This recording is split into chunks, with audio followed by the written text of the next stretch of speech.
The Family Feud Murderer True Crime 2024. The calm before the storm. The quiet town of Hillbrook had always prided itself on its peace and tranquility.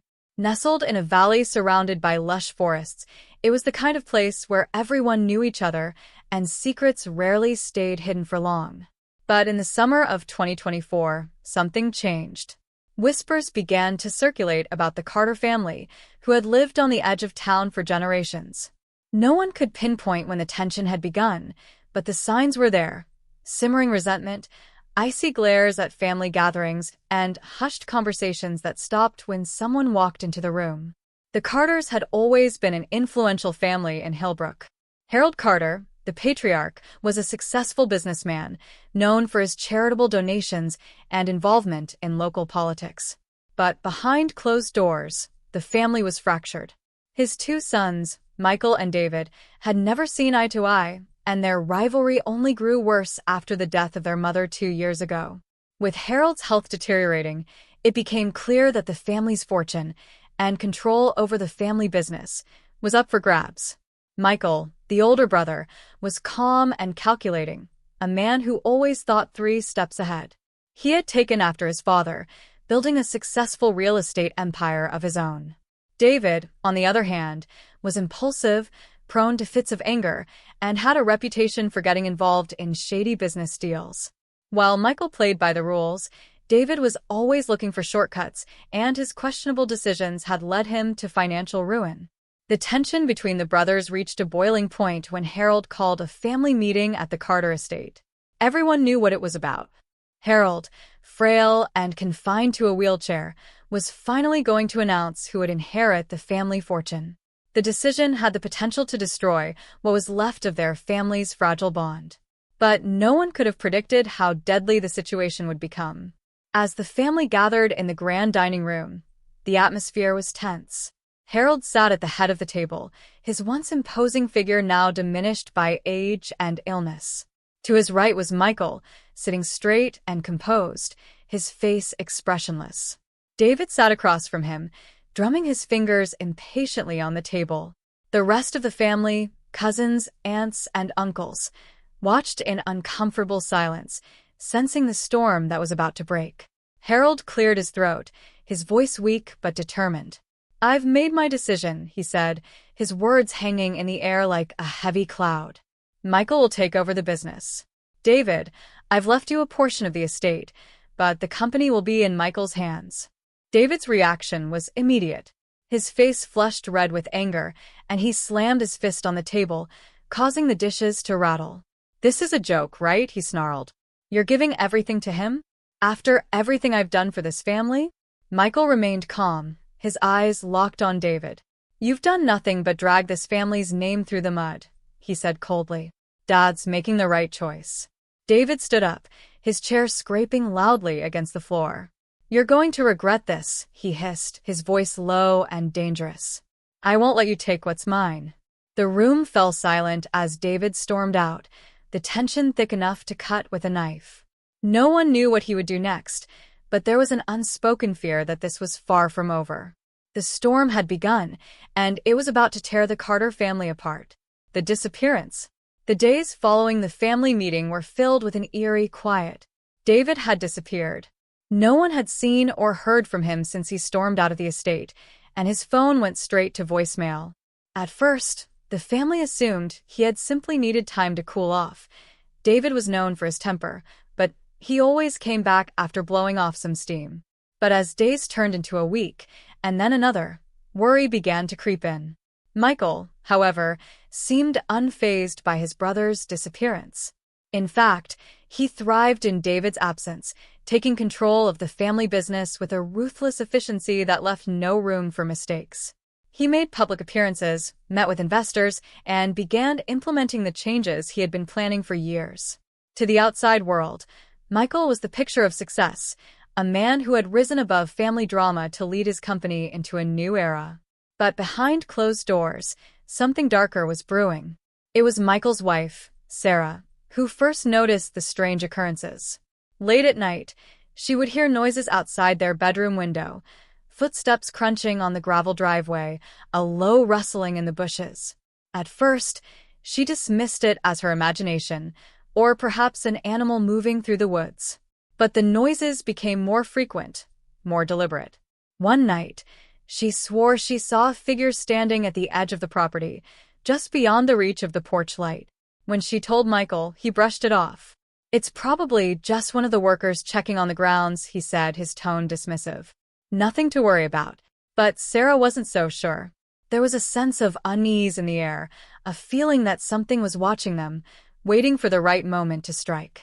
Then, one night, everything changed. Michael was working late at the office, leaving Sarah alone in the house. She had just settled into bed when she heard a knock at the door. It was soft at first, barely audible, but as she approached the front door, the knocking grew louder, more insistent. Her heart pounded in her chest as she peered through the peephole. No one was there. She opened the door cautiously, stepping out onto the porch. The cool night air sent a shiver down her spine, and she scanned the darkness for any sign of movement. But the driveway was empty, the trees still. Just as she turned to go back inside, something caught her eye. A single piece of paper lay on the porch, folded neatly in half. Trembling, she picked it up and unfolded it. Inside, scrawled in messy, jagged handwriting, were the words, "I'm watching. You took what's mine, and now you'll pay." The paper slipped from her fingers, fluttering to the ground as a wave of terror washed over her. She knew then that David hadn't just disappeared. He was back, and he was out for revenge. The threat unveiled. The note had sent a wave of terror through Sarah, but she refused to let it consume her. She bolted the door and immediately called Michael, her fingers trembling as she dialed his number. The phone rang and rang, her anxiety growing with each unanswered buzz. When Michael finally picked up, his voice was clipped and distracted, as if he was in the middle of a meeting.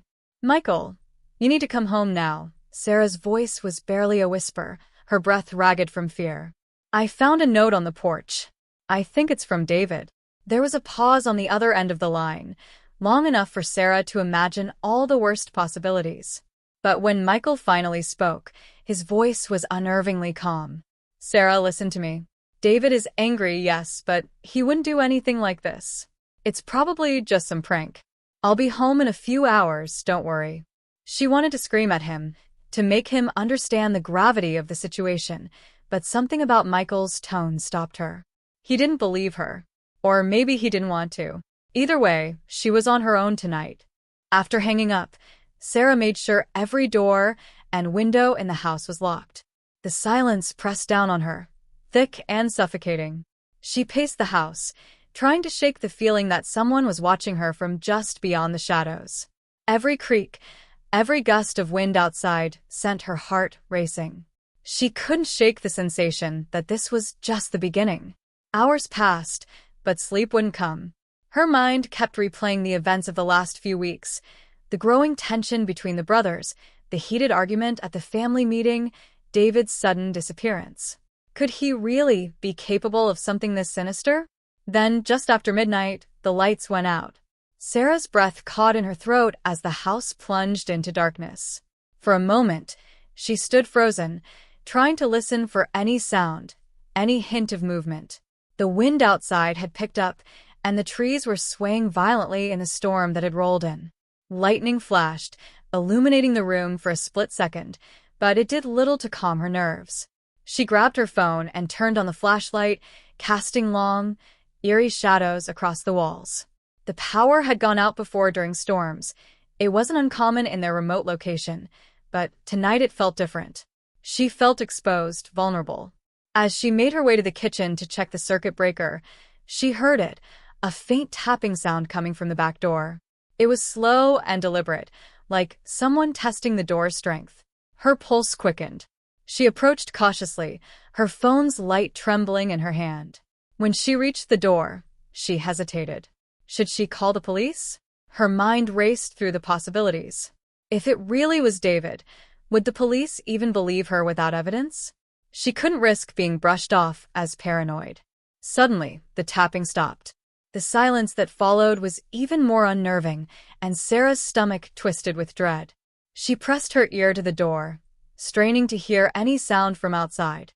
Then, Out of nowhere, the door rattled violently, as if someone was trying to break in.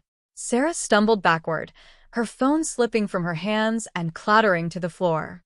She grabbed a kitchen knife from the counter, her hands shaking so badly she could barely grip the handle. The door rattled again, harder this time. Whoever was out there wasn't giving up. "Go away," she shouted, her voice trembling. "I'm calling the police." The rattling stopped abruptly. For a moment, there was nothing but the sound of her own panicked breathing. Then, in the silence, she heard a voice, a low, raspy whisper that sent chills down her spine. "I told you you'll pay." Her blood ran cold. It was David. There was no mistaking it. The voice she hadn't heard in weeks was unmistakable, filled with venom and anger. He was here, just on the other side of the door, and there was no telling what he would do next. Desperate, Sarah grabbed her phone and quickly dialed 911. Her voice shook as she explained the situation to the dispatcher, who assured her that a patrol car was on the way. But as she hung up, she realized it could be too late. The nearest police station was miles away, and in the middle of a storm, it would take time for them to arrive. She backed away from the door, knife in hand, her heart pounding in her chest. Lightning flashed again, illuminating the room for a split second, and that's when she saw it, a figure standing at the window, watching her from the darkness. She screamed. A deadly arrival. Sarah's scream echoed through the empty house, piercing through the sound of the storm outside. The figure at the window remained motionless, its silhouette barely visible in the flash of lightning. Her heart raced as she realized she was trapped. The windows were all locked, and there was no way she could make it to the front door without being seen. The figure moved.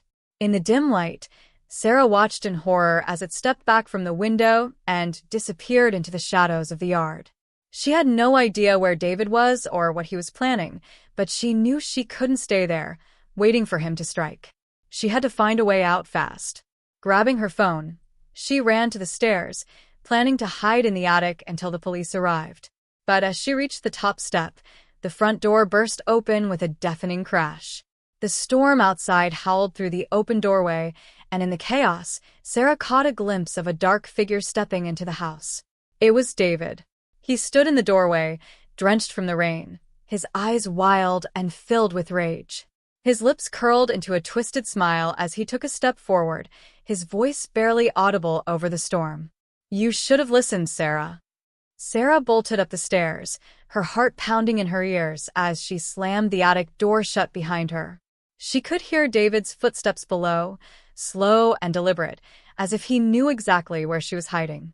She pressed herself against the door, holding the knife tightly in her trembling hands. Her breathing was shallow, her mind racing for an escape plan. But there was no way out. She was trapped. The footsteps grew louder, closer. David was coming, trapped in the attic. Sarah stood motionless, her back pressed against the attic door, listening to the steady rhythm of David's footsteps echoing through the house below. Every creak of the floorboards sent a fresh wave of terror surging through her, tightening the grip of fear that had her frozen in place. The attic was dim, with only the occasional flicker of lightning from the storm outside casting eerie shadows across the room. She knew there was no other way out, no windows, no back exit. Her breath hitched in her throat as the footsteps reached the bottom of the stairs.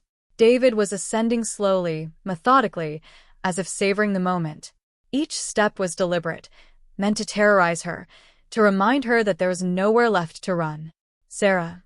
David's voice drifted up the stairwell, soft and chilling. "You can't hide forever." She clutched the kitchen knife tighter, its cold metal handle slippery in her trembling hand. She knew she was no match for him, not physically. David was always stronger, more unpredictable, his rage simmering just beneath the surface. But Sarah had to survive. She had to hold out until the police arrived, until help came. If they made it in time. David's footsteps slowed as he reached the top of the stairs. Sarah's heartbeat pounded in her ears, drowning out the sound of the storm. She could hear him moving just outside the attic door now, his movements purposeful, as if he was savoring the hunt. The doorknob rattled, and she flinched, her body tensing with the effort to keep still. "I know you're in there." David's voice was calm, menacing. I warned you, didn't I? This is all your fault. You took what was mine. You and Michael both. And now you'll pay. Sarah squeezed her eyes shut, her mind racing. She needed to stall, to buy herself more time. Maybe if she could keep him talking, the police would arrive before he could break through the door. David, please. Her voice cracked as she tried to sound calm, pleading. This isn't the way. We can talk about this, figure something out. It doesn't have to end like this. A low, humorless laugh escaped from the other side of the door. Talk. You want to talk now? He rattled the doorknob again, this time harder, more aggressively. You've already made your choices, Sarah. You and Michael both decided to shut me out. I'm just finishing what you two started. There was a sudden, loud bang as David slammed his shoulder against the door, causing it to shudder in its frame. Sarah jumped, stifling a scream. She could feel the vibrations in the door, the force of his rage. It wouldn't hold for long. David, no, she shouted, desperation creeping into her voice. Michael didn't do this to you. You're angry, I get it, but we're still family. This isn't going to solve anything. Another bang, harder this time.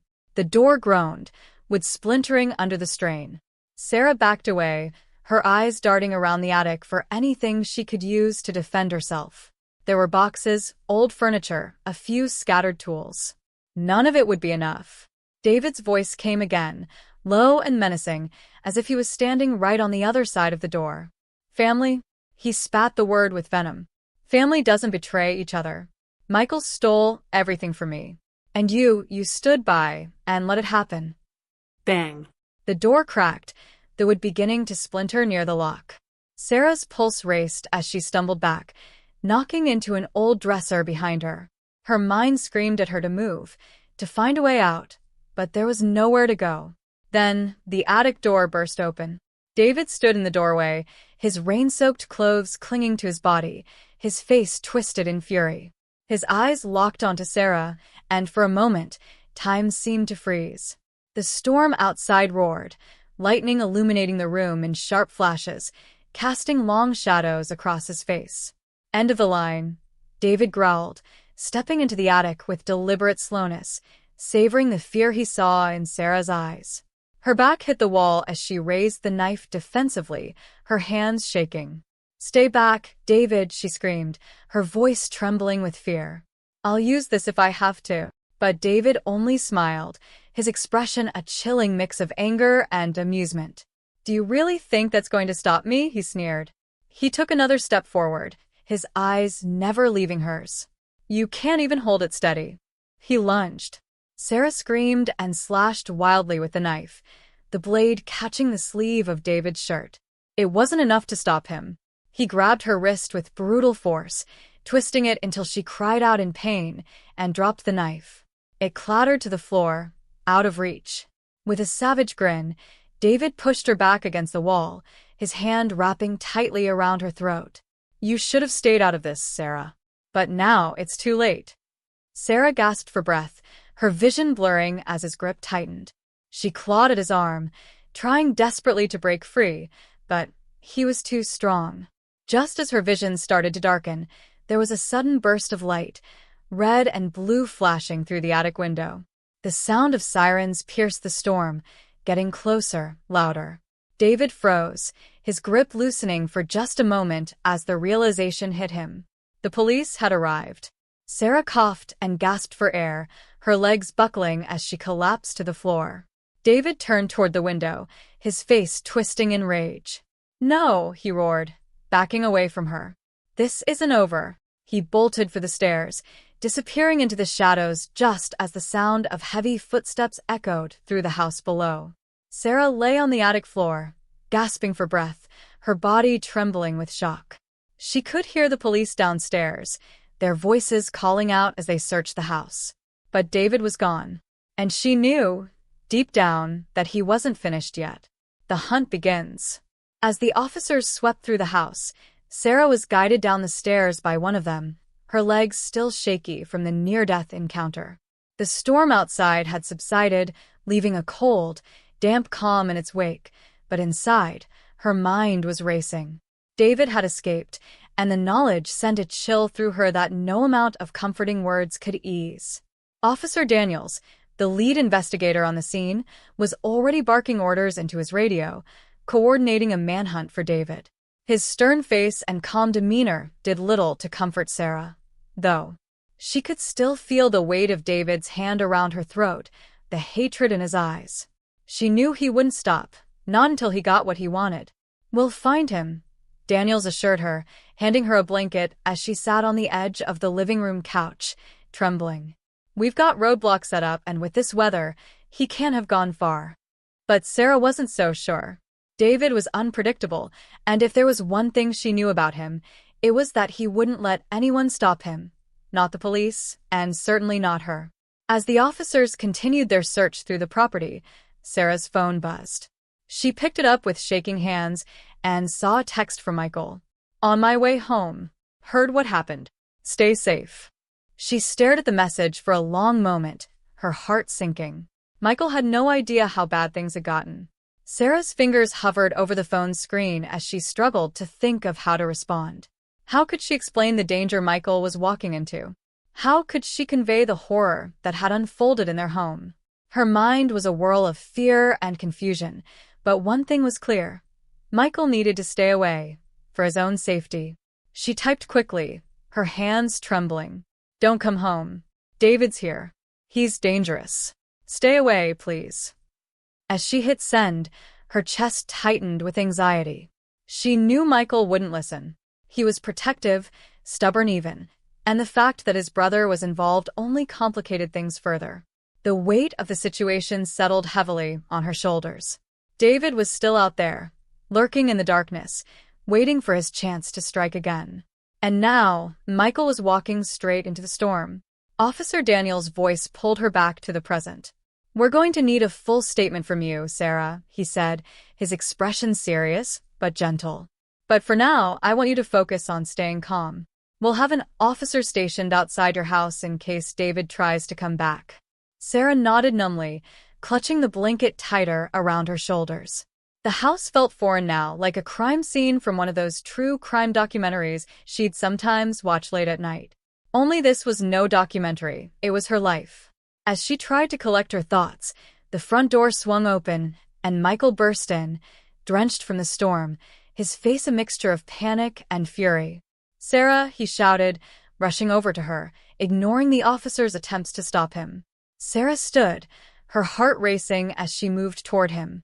"Michael, no," she began, but he cut her off, pulling her into a tight embrace. "What happened? Where's David?" His voice was frantic, his eyes darting around the room as if expecting his brother to jump out from the shadows at any moment. Before Sarah could answer, Officer Daniels stepped forward, his face stern. "Mr. Gray, we need you to calm down. Your wife has been through a traumatic experience, and we're doing everything we can to find your brother." Michael turned to Daniels, his jaw clenched. "You should have found him by now," he snapped. "David's been spiraling for months. You think he's just going to disappear?" Daniels remained calm, though there was a flicker of frustration in his eyes. "We have officers combing the area, sir. But it's important that you don't escalate the situation further. Your brother is dangerous, and right now, the priority is keeping your wife safe." Sarah placed a hand on Michael's arm, trying to steady him. "He almost killed me, Michael," she whispered, her voice cracking with emotion. "He's not the David we used to know. I don't think he ever was." Michael's face hardened, a storm of emotions swirling behind his eyes. He had always been the one who tried to keep the peace in the family, the one who believed he could save David from himself. But this was beyond anything he could have imagined. "I should have seen this coming," he muttered under his breath, stepping away from Sarah as if to process the weight of what she had just said. His guilt was palpable, his mind replaying the signs he had ignored, the escalating arguments, the outbursts, the way David's behavior had shifted from erratic to downright dangerous. Sarah could see the anguish in Michael's eyes. This wasn't just about her safety, it was about his brother, his family. The feud between them had festered for too long, and now it had boiled over into something violent and deadly. Before she could speak again, there was a sudden knock at the door, startling everyone in the room. One of the officers opened it cautiously, revealing a man in his mid-40s, his face weathered and grim. Detective Harris, he introduced himself, flashing his badge. I'm taking over the case. I understand there's been a development. Officer Daniels nodded. The suspect, David Gray, was last seen fleeing the premises. We've got a perimeter set up, but so far, no sightings. We believe he may still be in the area. Detective Harris's eyes flickered to Sarah and then to Michael. I'm going to need more information on David. Any details you can give me, recent behavior, places he might go, people he might contact. We need to figure out where he's heading before he decides to strike again.